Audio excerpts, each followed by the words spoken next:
I'd like to share with all of you a small piece of what I've learned studying Chinese philosophy over the last 30 years. I believe it may provide some insights into how we can face the growing frictions and tensions and divisions within our world. It all began with a chance encounter, the kind that so often focus as pivot points in our lives. These moments very often involve meeting a teacher, a friend, or a lover, or perhaps encountering a film or a song that inspires us. In my case, it was stumbling upon a short and quirky book written in ancient China over 2,000 years ago. A book that unexpectedly appeared before me at the age of 14 in the public library of my small American town. That book is called the Ching. It's also known as the Laozi, which is its original name. My discovery of this book, the Laozi, set me on my life's path to study Chinese language and Chinese philosophy. I can honestly say that without this book, I would not be in this country of China. I would not be in this city of Beijing, and I certainly would not be on this very stage. The Laozi, with just 5,000 Chinese characters, just 5,000 words, it depicts the origins and hidden order of the cosmos, identified with the term Tao, which we generally translate in English as the way.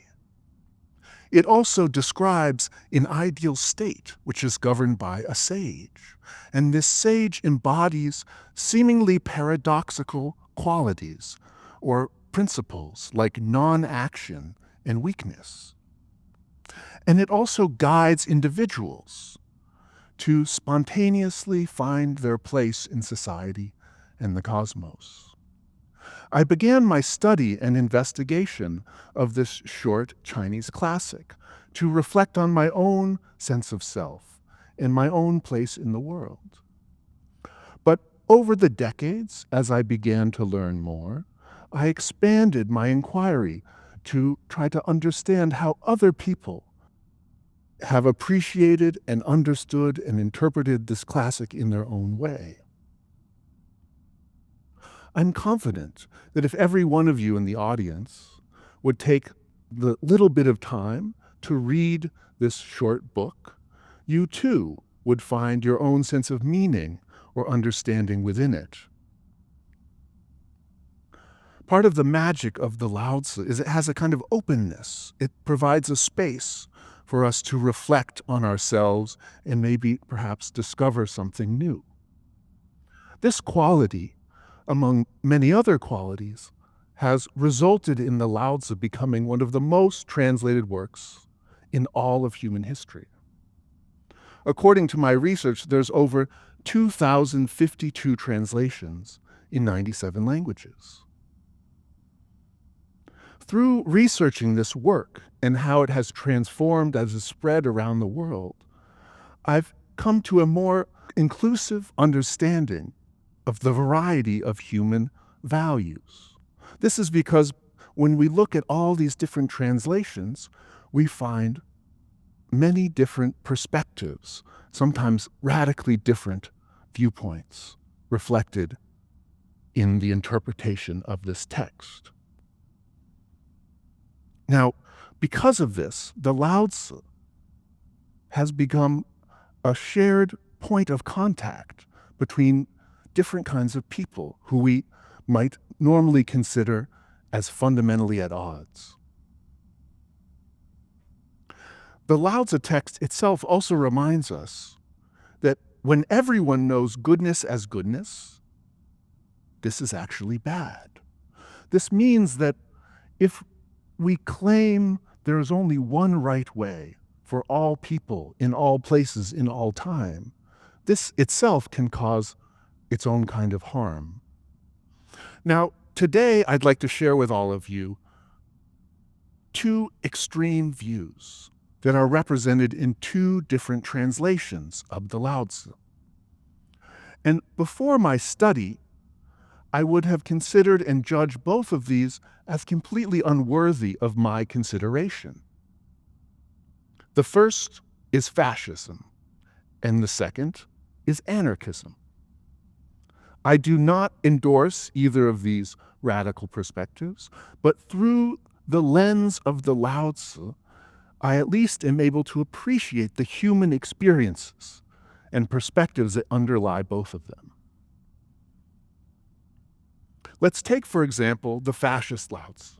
It comes from Julius Evola, who is most likely the most famous Italian fascist intellectual thinker.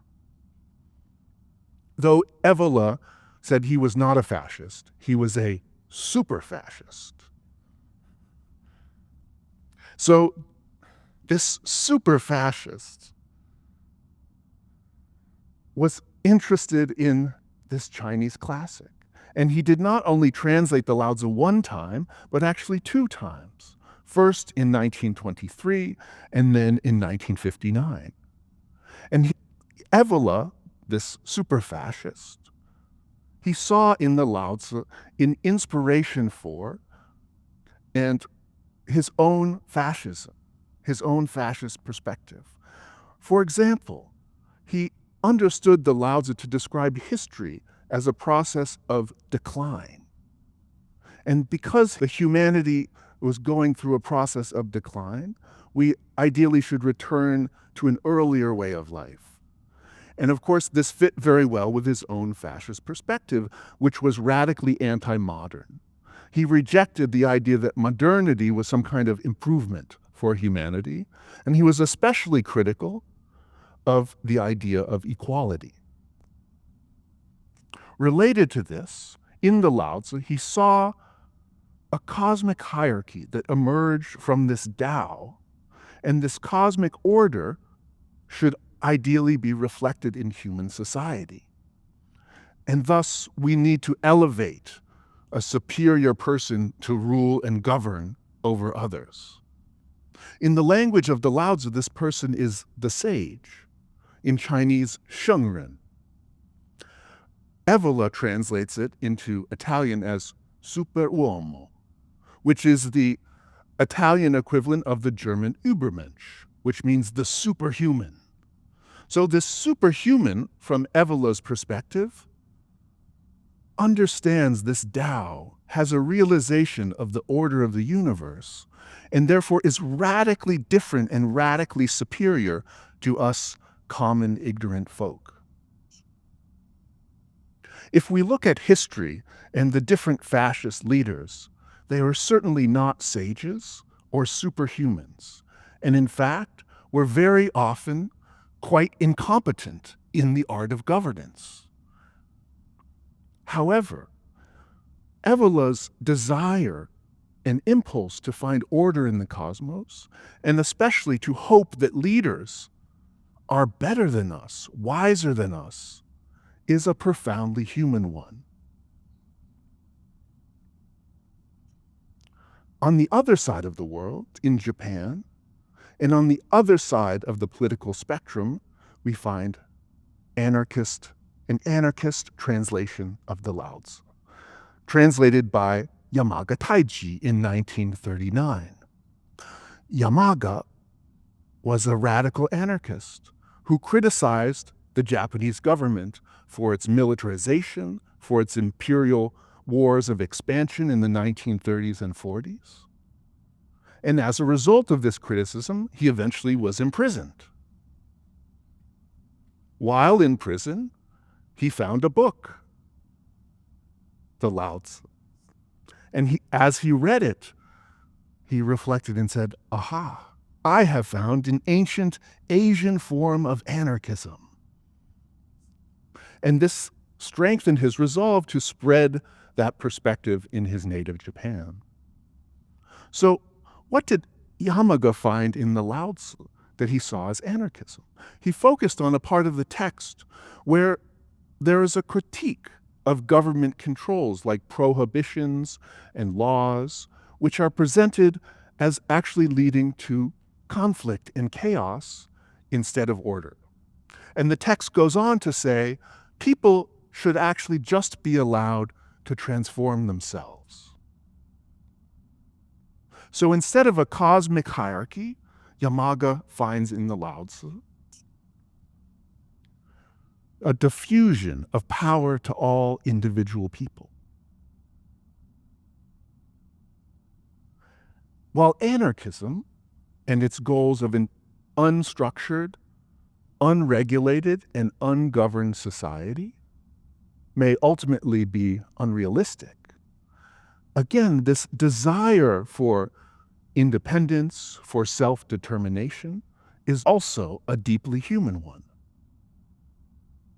So we have these two radical perspectives. We have the Laozi presented as a cosmic hierarchy, and then we have it presented as an egalitarian, unstructured utopia. How can we make sense of these two seemingly opposite or completely incompatible ways of understanding a single Chinese classic? One conclusion is that both translators, the fascist and the anarchist, are appropriating this Chinese classic for their own purposes. But I think in this case, the lesson is deeper. Both translators, through their interaction with the Laozi, reveal very human impulses and desires. But even more importantly, they reveal how a single book can accept and incorporate radically different views. The Laozi, which is this book that changed my own life, it's filled with a range of all kinds of abstract principles. And some of these principles appeal to fascists, and some of them appeal to anarchists, and some of them appeal to people like me. The text also loves to invert common sense ideas or values. It makes weakness more powerful than strength, or stillness more transformative than action. And in the case of Evola and Yamaga, we are invited to also invert our expectations of who we feel affinity with. We are invited to realize, despite sometimes radical differences, we are all human. We are all fundamentally the same. In the language of the Laozi, we all belong to one Tao.